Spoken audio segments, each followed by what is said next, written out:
Pregunta sobre la resurrección. Es muy sencillo el título, pregunta sobre la resurrección, lo que vamos a estar viendo, o la resurrección en un título aún más corto, en donde Jesús responde a los saduceos, este otro grupo judío, sobre la vida después de la muerte. Vamos a comenzar. Para ir viendo, ayúdenme ahí nada más con este comercial, por favor. Mientras me ayudan con el comercial, fíjense lo que un comentarista, Randy Alcorn, en su libro El cielo, menciona. El cielo no es un sueño o una fantasía, es un destino tangible y eterno. No es solo nuestro consuelo en tiempos de pérdida, sino nuestra promesa en tiempos de esperanza. Randy Alcorn en su libro El cielo. Vamos a ver solamente 2 puntos el día de hoy. El primer punto es acerca de el planteamiento de una pregunta y básicamente la respuesta de Jesús. No es muy complejo esta narrativa, Jesucristo nos lo deja muy sencillo y quiero ver el planteamiento entonces en los versículos 18 y 22 de tu Biblia. Aquí vamos nosotros a notar que este siguiente grupo, ya vimos la semana pasada acerca de los fariseos, ¿se acuerdan? Los formalistas, los que guardaban ¿qué? La forma de hacer las cosas, la manera en que suceden las cosas en la iglesia o en aquellas épocas. Y estaba el otro grupo, un segundo grupo, que eran los herodianos, ¿sí? ¿Se acuerdan? Que estaban a favor de la política del gobierno de Roma. Bien, unos eran los formalistas y otros los herodianos estaban aceptando o básicamente incluyendo en su forma de vida sistemas mundanales para querer agradar al gobierno. Esos eran los herodianos. Jesucristo los confronta y los despide. En esta ocasión Jesucristo otra vez, por segunda ocasión, en el día tercero de la semana, del inicio de la semana de la Pasión, si empezó en el domingo, entonces estamos domingo, lunes, martes. Estamos en este día de la última semana de Jesucristo y a poco pensábamos que iba a ser sencillo. La última semana de Jesucristo también la terminó con mucha confrontación, con opositores, y esta no es la excepción. Los saduceos, déjenme continuar aquí con esto, los saduceos elaboran una pregunta, pero antes de ver todo lo demás, vamos a ver la identidad de este grupo judío. Los saduceos, dice el comentarista, fueron una secta sacerdotal y aristocrática. Para términos modernos chilangos, diríamos los fifís de la época, ¿sí? De ahí sacaban al sumo sacerdote, ¿ok? Bien, dentro del judaísmo ellos eran sacerdotes y eran aristócratas, de la más alta. Y entonces era controlada por el sumo sacerdote y el Sanedrín. Estos saduceos eran muy ricos y políticamente poderosos. Eran conservadores y aceptaban como autoridad, fíjense muy bien, únicamente los escritos de Moisés, es decir, del Génesis hasta Deuteronomio, el Pentateuco. Y rechazaban, por favor, ahí ve tu Biblia y selecciona los primeros 5 libros. Ponlos ahí, básicamente con tu manita, sepáralos. Génesis, Éxodo, Levítico, Números y Deuteronomio. Este grupo social, los saduceos, solamente creían como autoridad esos primeros 5. ¿De acuerdo? Sin embargo, ya se habían escrito el resto. Y los demás libros no los consideraban como, o incluso los rechazaban.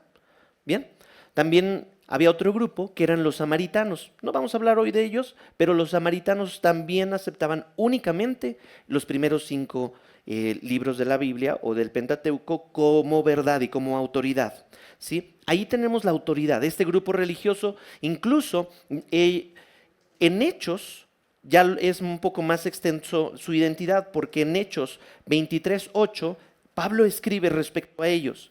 Porque los saduceos dicen, o en esto creen, que no hay resurrección. Tampoco ángeles. Los saduceos negaban que no había espíritu, pero los fariseos creían en todo esto. Entonces los saduceos, ¿qué rechazaban? la resurrección, los ángeles y el Espíritu. ¿Vamos bien? Ok, entonces este grupo tenía cierta identidad cuando llega con Jesucristo y ahora van a lanzarle un argumento a nuestro Señor. Vamos a leer el versículo 18. Algunos saduceos, no todos, los que dicen que no hay resurrección, nuevamente una confirmación o estamos haciendo un hincapié en esta creencia, se acercaron a Jesús y le dijeron, aquí está, Maestro. Nuevamente, como los fariseos en la narrativa anterior, con una adulación de por medio.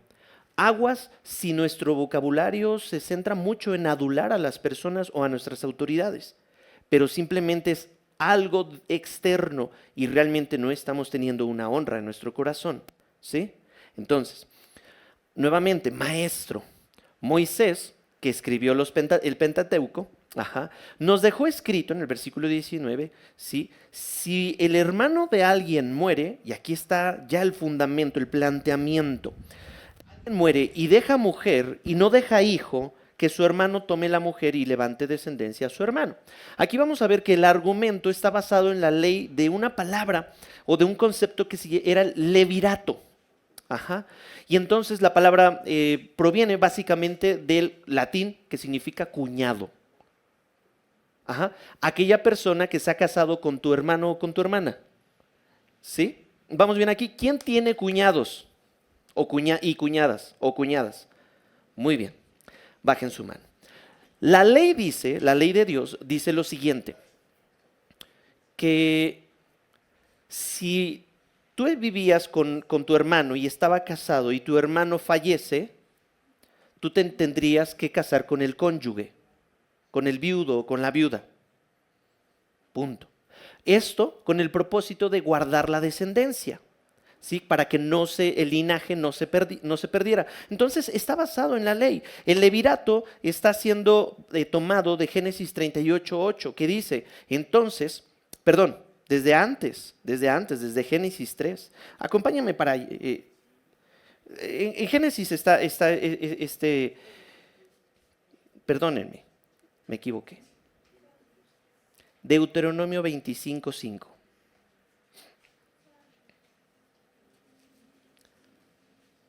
Deuteronomio 25:5 dice, con respecto al levirato, cuando dos hermanos habitan juntos y uno de ellos muere y no tiene hijo, la mujer del fallecido no se casará fuera de la familia con un extraño.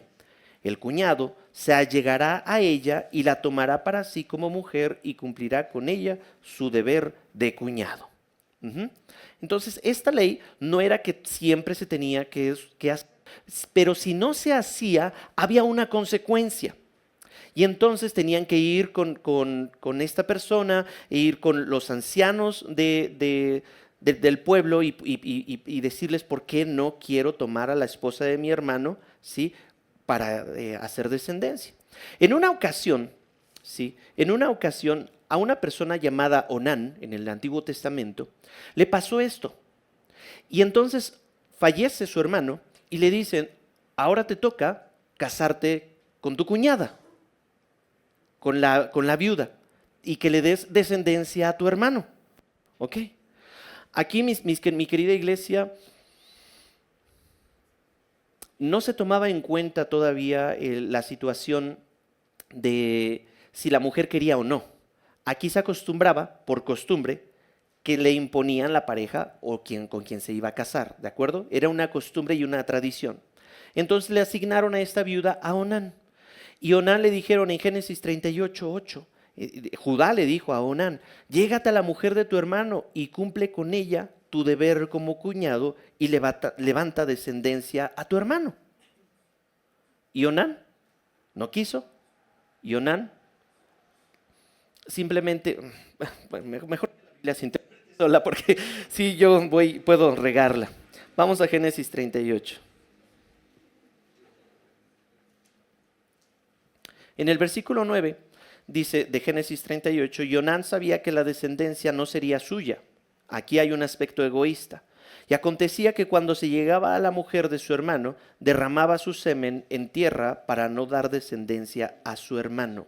Versículo 10.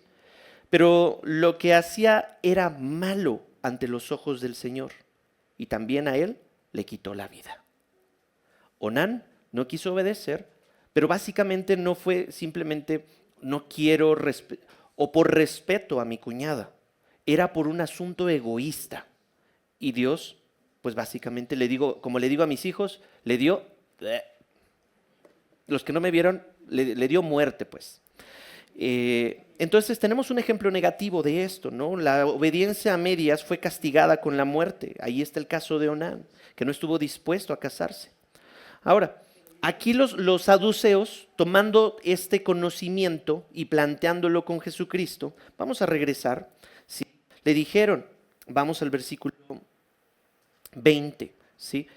Estos saduceos, estaban planteando el levirato, ¿sí? Que su descendencia perdurara.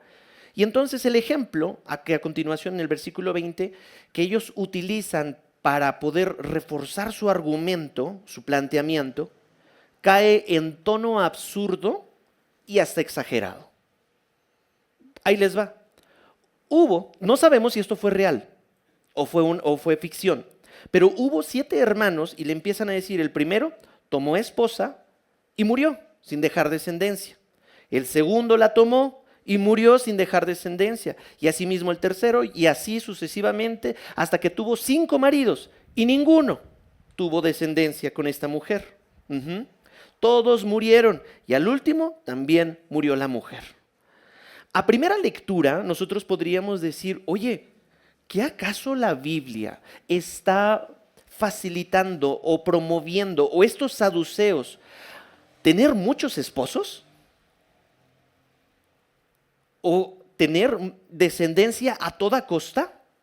Básicamente no es esto lo que los saduceos creían, porque después aquí está la pregunta engañosa en el siguiente versículo, ¿sí? En el versículo 23 dice, en la resurrección, pero ¿qué no creían los saduceos?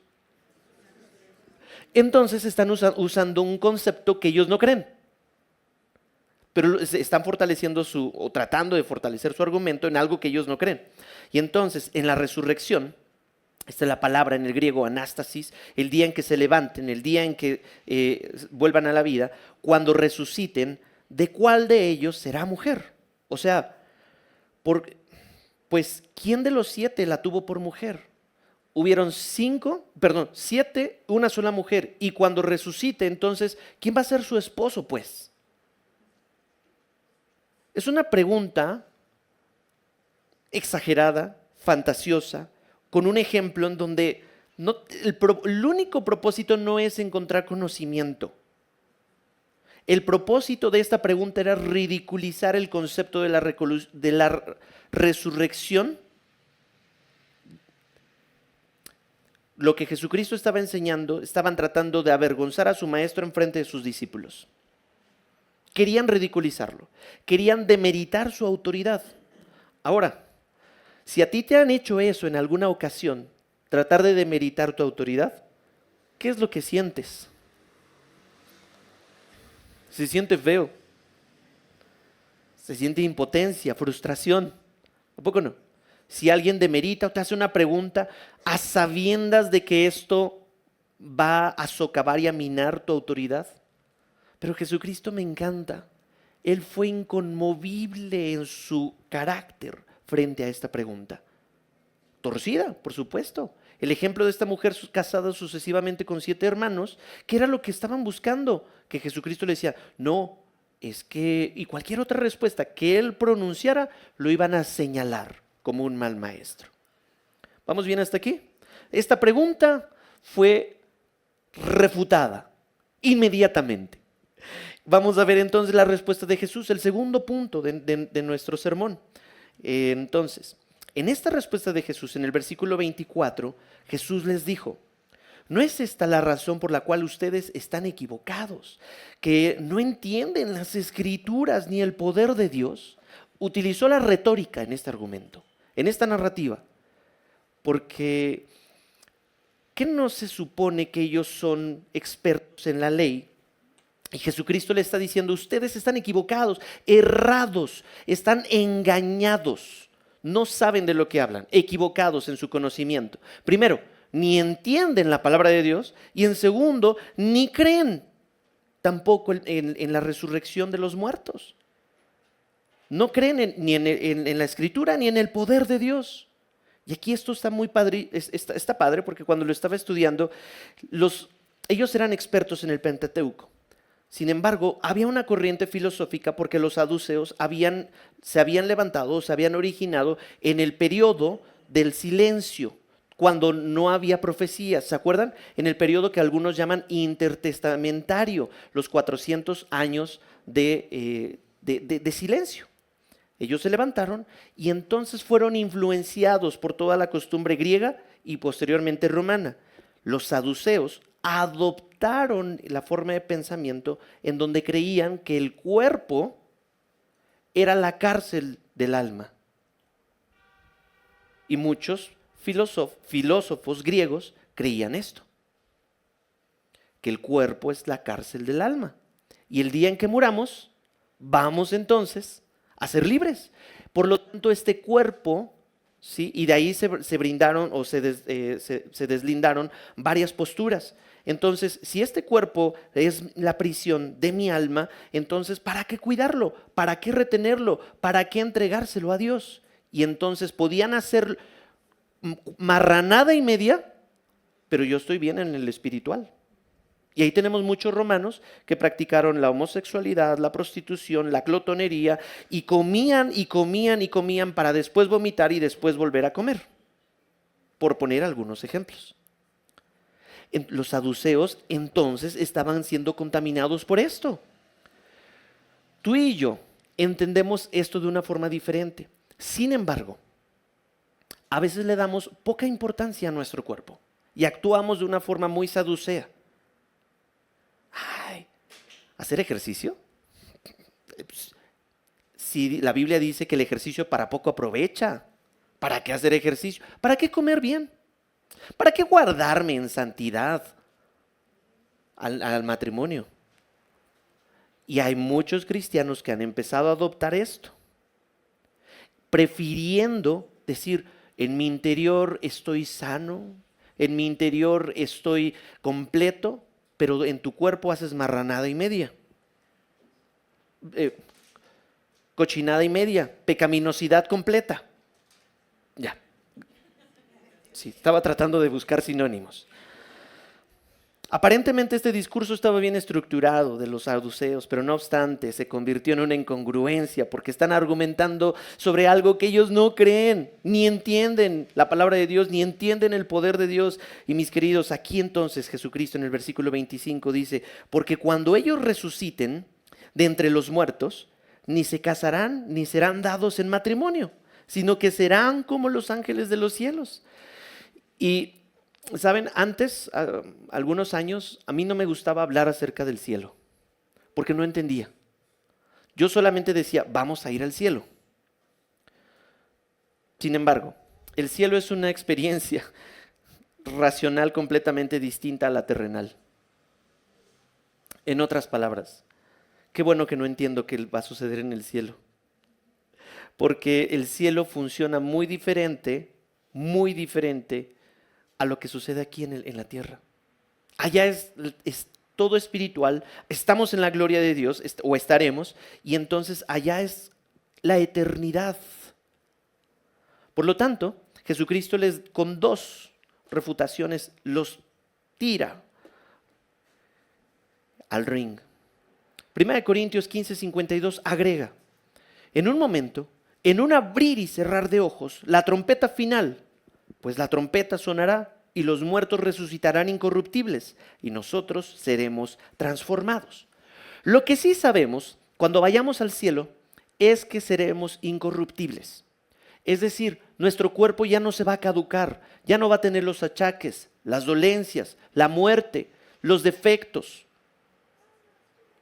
Seremos transformados en un cuerpo glorioso, glorificado. Esto es bellísimo, mis queridos, porque entonces está dándole, perdón la expresión, en la torre a los saduceos que pensaban que el cuerpo era la prisión. Pero entendiendo a la luz de las Escrituras, Dios es para el cuerpo y nuestro cuerpo es para Dios, según 1 Corintios. Y no podemos entonces hacer lo que nos pegue en gana con respecto a nuestro cuerpo ni con nuestra alma. ¿Se acuerdan lo que vimos hace 8 días? Está impregnada o sellada la imagen de Dios en tu vida y por lo tanto al César lo que es del César y a Dios, nuestra vida, tu vida, porque le pertenece a Dios. Todo nuestra vida, pensamiento, emoción, voluntad y cuerpo tiene que rendirse a Dios. Y aquí vienen dos conceptos bien interesantes y que me da mucho gozo poderlos compartir con ustedes. Ahí está el planteamiento, la intención y el desafío de estos saduceos. Y luego la equivocación de los saduceos se resume en una ignorancia escritural y en una limitación divina. Están limitando a Dios en su poder. No habían leído y ellos se creían los muy sabios. Hago un paréntesis. A veces mucha Biblia no quiere decir que tu vida está transformada. A veces mucha Biblia o mucho conocimiento nos lleva al envanecimiento. Mis queridos, y ahí estaban los saduceos. Y mis amados, ahí podemos llegar nosotros, ¿eh? Mucha Biblia. Y demeritando el poder de Dios. Yo creo que Dios no es capaz de contestar mi oración. Yo creo que Dios no es capaz de levantar esta iglesia. Yo creo que Dios no es capaz de levantar nuevos maestros, esposas de pastores, evangelistas, misioneros. Yo creo que Dios no es capaz de salvar a nuestra ciudad. Y ahí estamos demeritando y limitando a nuestro Dios todopoderoso. Porque mira, en el mundo invisible de Dios seremos transformados en un abrir y cerrar de ojos y seremos así. La naturaleza de los resucitados se compone de 2 elementos según este versículo. Esto no es exhaustivo. ¿A qué me refiero? No quiere decir que lo único que dice Jesucristo aquí es de toda la naturaleza o la descripción que vamos a tener, ¿ok? Solamente Jesucristo se detuvo en 2 aspectos. Primero, si seremos como ángeles, entonces no habrá reproducción. Me puse a investigar, hice mi tarea para leer toda la teología acerca de la angeleología, esta materia, esta rama de la teología en donde expone quiénes son los ángeles, etcétera, etcétera. Y da la casualidad, o bueno, no la casualidad, da el hecho de que los ángeles no se reproducen, no tienen bebitos ángeles. Por lo tanto, la idea esta barroca de tener angelitos regordetes con alitas es antibíblico. Los ángeles son imponentes, seres espirituales, un poco superiores al hombre, con cualidades de personalidad, es decir, también tienen pensamiento, emoción y voluntad. Los ángeles o estas entes celestiales, de ahí entonces se desprenden en 2, en donde estaban todos los ángeles que decidieron honrar a Dios y los que se rebelaron contra Dios, y entonces ahora son los demonios y los lidera Lucifer. ¿De acuerdo? Por lo tanto, estos ángeles que están obedeciendo a Dios, la Biblia describe que son millares de millares y tienen funciones muy específicas. Glorificar a Dios y ayudar a la iglesia. ¿Pero Dios necesita ayuda? De ninguna manera. Pero Él le place usar ángeles para que le ayuden a la humanidad. Jesucristo no está diciendo aquí que cuando muramos seremos angelitos. Tampoco está diciendo eso. Seremos como ángeles. Y en este sentido muy específico, si no se reproducen, entonces aquí les va algo tal vez muy animador o muy decepcionante.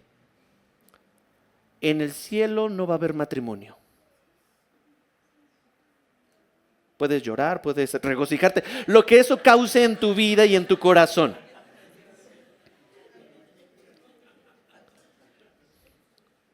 En el cielo no va a haber matrimonio. ¿Sí? En el cielo no va a haber matrimonio. El matrimonio se hizo para disfrutarlo. ¿En dónde creen? Aquí, en la tierra. Y entonces el Espíritu Santo, inspirando a Pablo en la carta a Timoteo, le dice, en los postreros días, que yo creo que estos son los postreros días, habrá gente amadora de sí mismo que les prohibirán casarse. Y entonces están yendo en contra del plan de Dios. No debemos tampoco idealizar el matrimonio como un fin del cristianismo, sino que el matrimonio es un medio del cristianismo para que el fin sea parecernos a Cristo. ¿Sí me expliqué con esto? Por lo tanto, en el cielo ya no va a importar si te casaste con Chana, con Juana o Perengana, con el hombre 1, 2, 3, 4, 5, 6 o 7. Jesucristo ahí por eso está refutando este argumento, este planteamiento. Dicen, ¿por qué limitan a Dios? ¿No conocen ustedes las Escrituras? Porque los ángeles, si bien explícitamente en el Antiguo Testamento hay pocas referencias y más en el Nuevo Testamento, sí hay por lo menos unas cuantas para que los saduceos pudieran entender. Los ángeles y los espíritus y los demonios sí existen. Su argumento era una necedad. En mi rancho dirían, estás viendo y no ves. Y entonces, si no, la procreación no será necesaria allá en el cielo. Ahora, ¿de qué edad estaremos allá en el cielo? Eso sí no lo sé. Si vas a estar en la edad de bebé, en la época en que recibiste a Cristo, o en el momento en el que moriste, tendremos un cuerpo glorificado, inmortal, no eterno.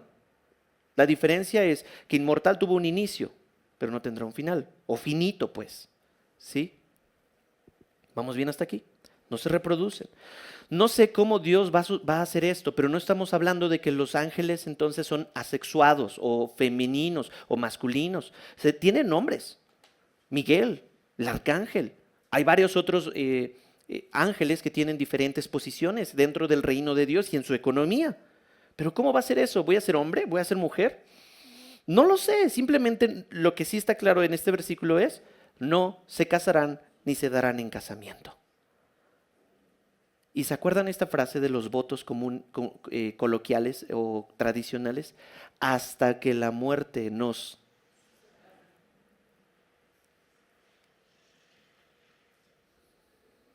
Aquí toma sentido para nosotros. Aquí toma sentido. Lo que puede separar a Dios, perdón, el matrimonio es Dios o la muerte. La segunda cualidad o aspecto en esta naturaleza es que serán como ángeles, y ya lo mencioné, es decir, tendrán una existencia eterna, sin muerte. Y aquí, mis queridos, quiero que podamos vislumbrar algo. El cielo no es un pretexto para callar al niño y que se porte bien. Y decir, sí, hijo, pórtate bien para que te vayas al cielo. El cielo va a ser un lugar glorioso, en donde no habrá más muerte, más llanto, no habrá necesidad de luz, porque Dios lo llena.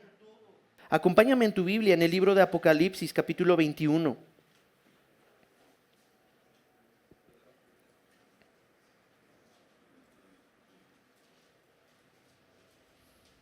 Apocalipsis, capítulo 21,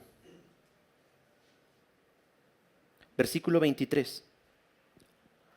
La ciudad, está hablando de la ciudad de Dios, donde está este trono, este lugar donde está el Dios Todopoderoso, dice el versículo 23.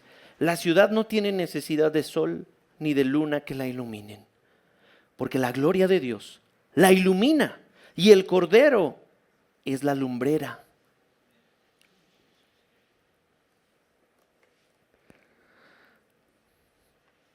Esto es una expresión para comunicar la gloria de Dios. Sus puertas nunca se cierran de día, pues allí no habrá noche. Y traerá a ella gloria y el honor de las naciones. Y jamás entrará en ella nada inmundo, ni el que practica abominación y mentira, sino solo aquellos cuyos nombres están escritos en el libro de la vida del Cordero. Y seamos sinceros y francos, ni tú ni yo somos dignos de entrar a esta ciudad.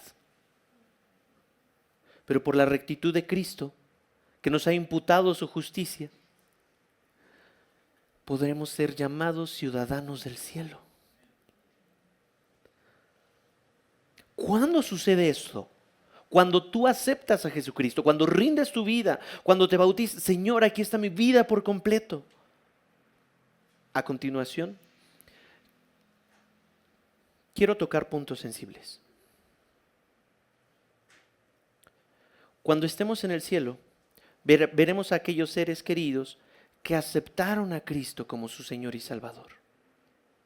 Y estaremos con ellos y nos regocijaremos con ellos. Pero aquel que no haya aceptado a Jesucristo, entonces está condenado y no entrará a esto. Se pierde de este gran beneficio. Ancianos, adultos, jóvenes, adolescentes, niños, bebés, todos compareceremos delante del gran trono de Dios. Y aquí va lo sensible. Si tú recientemente o anteriormente perdiste a un ser querido en Cristo, la esperanza es que lo vas a ver allá. Si tuvo fe en Jesucristo, incluso aun si no haya nacido.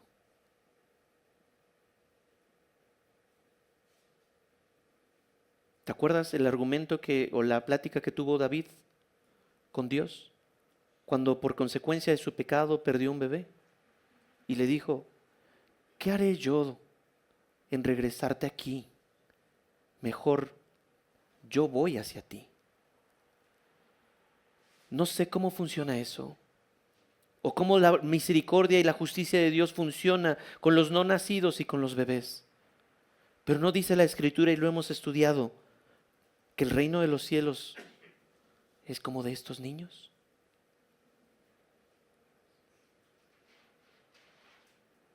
Continuemos. Porque entonces ahora Jesucristo fundamenta su argumento en el Pentateuco. En el versículo 26, sí, regresamos a Marcos, en el versículo 26, dice, y en cuanto a que los muertos resuciten, ¿no han leído? Una pregunta retórica, porque los saduceos eran expertos ¿en qué?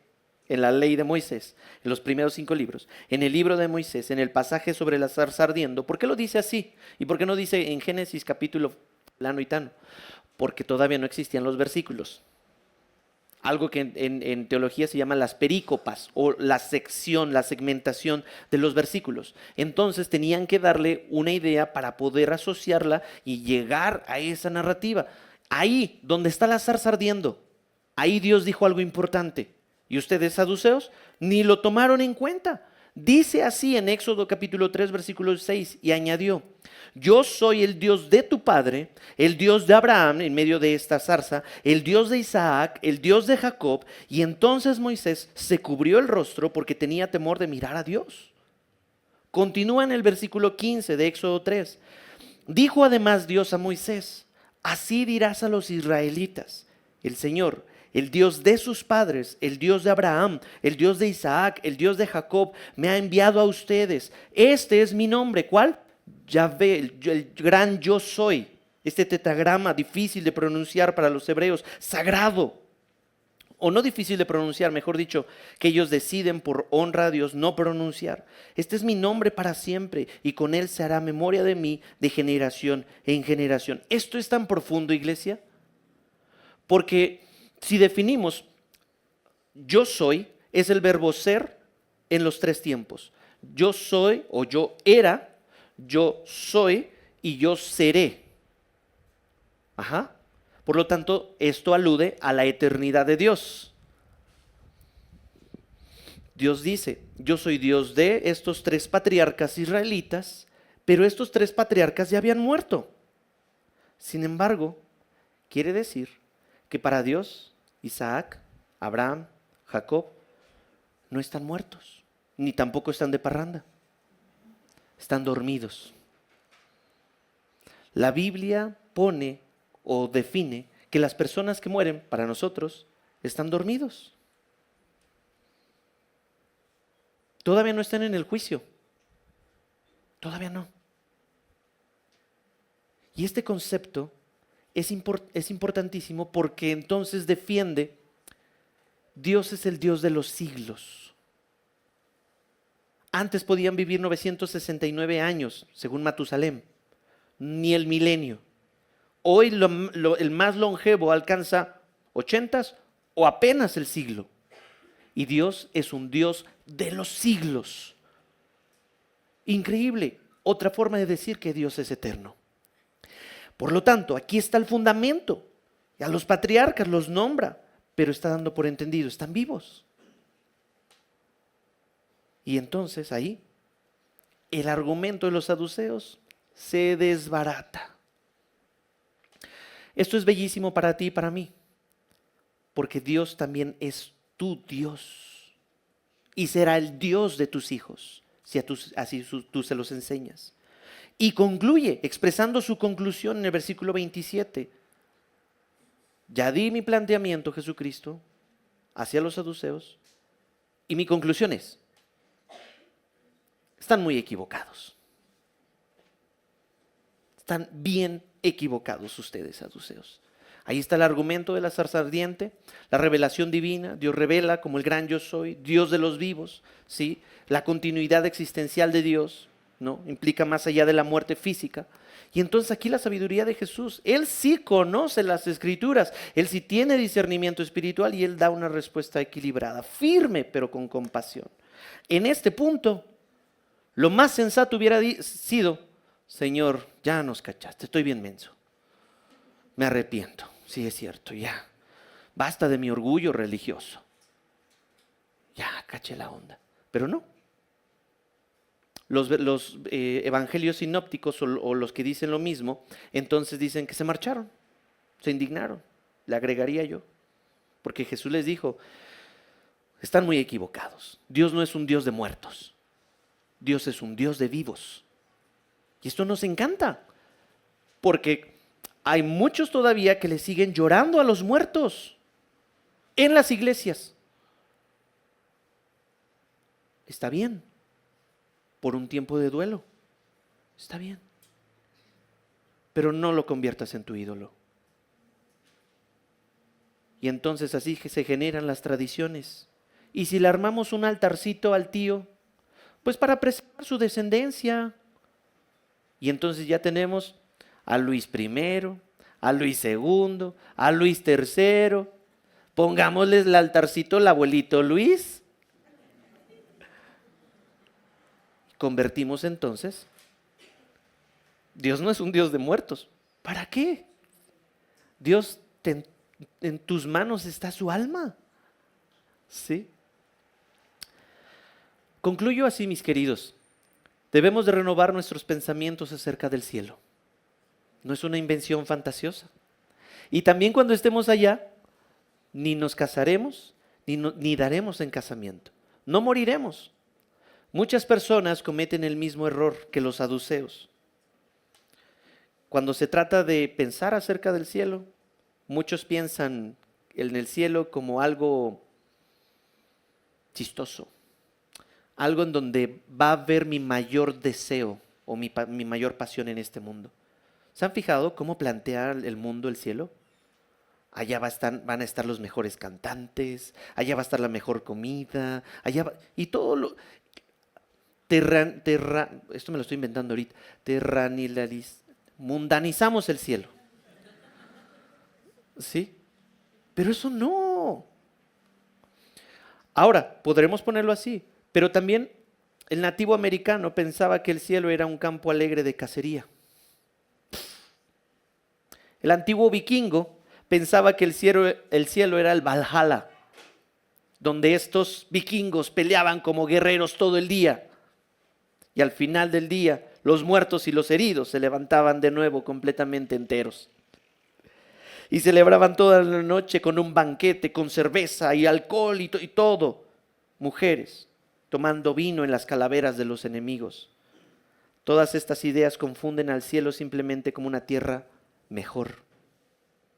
La vida del cielo es de todo un orden muy diferente al natural, dice un comentarista.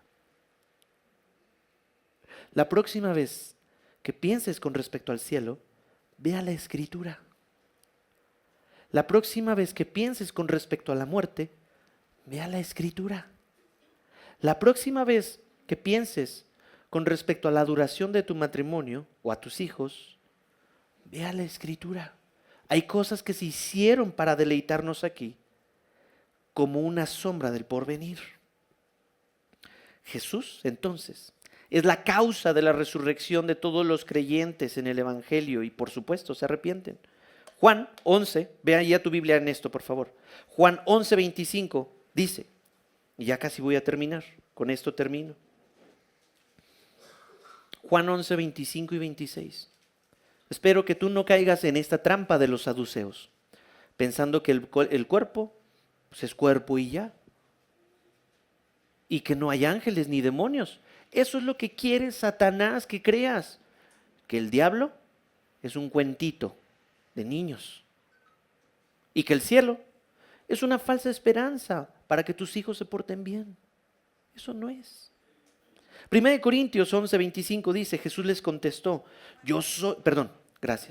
Juan 11, 25 dice, Jesús les contestó, yo soy la resurrección y la vida. El que cree en mí, aunque muera,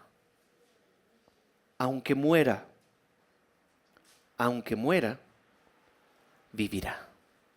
Y todo el que vive y cree en mí, no morirá jamás. Por eso Jacob, por eso Abraham, por eso Isaac, no estaban muertos. Y concluye ahí Cristo, ¿crees esto o no lo crees, mi amigo saduceo? El anhelo más profundo debe ser, Señor, purifica mi pensamiento y mi cosmovisión. Ayúdame a echar mano de la vida eterna, porque eso purifica y limpia de muchas pasiones y muchos nudos que podemos tener en la mente. ¿Me estoy desviviendo por algo temporal? ¿Por un anhelo tan efímero que cuando nos muramos se va a terminar? La esperanza que tenemos en Jesús, los hijos de Dios, es que seremos resucitados. Y ya les dije, he repetido mucho esta palabra, resucitar, anástasis, pues porque no están muertos, están dormidos. Y junto con nuestros hermanos dormidos, participaremos de un glorioso final. Y ahí van a ir incluidos nuestros ancianos fallecidos, nuestros adultos fallecidos, nuestros jóvenes fallecidos, nuestros adolescentes fallecidos, nuestros niños, nuestros bebés, incluso los no nacidos. ¿Tiene sentido para ti la Escritura? Cuando Dios ama a uno, lo ama para siempre. Vamos a orar. Jesucristo, tu mensaje es contundente, claro. Incluso hasta desnuda nuestros deseos y nuestras trampas. Y aquí habemos muchos hermanos en esta comunidad cristiana, Señor, que necesitamos que nos purifiques.